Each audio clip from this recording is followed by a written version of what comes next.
మరణానికి ముందు కనిపించే 10 సంకేతాలు.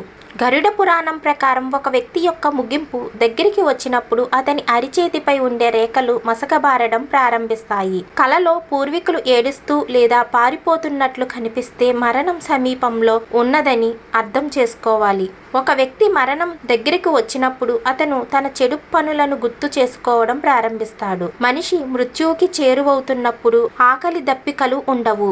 నీళ్లు నూనెలో కూడా మరణించే వ్యక్తి యొక్క ముఖం కనిపించదు. ఎన్ని రంగులు ఉన్నా అన్ని నలుపు రంగులోనే కనిపిస్తాయట. తన ముఖం అర్థంలో కనిపించదట. మరణానికి కొన్ని గంటల ముందు లేదా క్షణాల ముందు సదరు వ్యక్తికి యమదూతలు కనిపిస్తారని గరుడ పురాణం చెబుతుంది. మరణానికి కొంతకాలం ముందు నీడ కూడా అతని వైపు నుండి వెళ్ళిపోతుంది. అలాగే ఆ వ్యక్తి అద్దం, నూనె లేదా నీటిలో తన ప్రతిబింబాన్ని చూడటం మానేస్తాడు. గుడ్లగూబ కానీ ఖాళీ చేసిన ఊరు కానీ కలలో కనిపిస్తుందట. Please like and subscribe.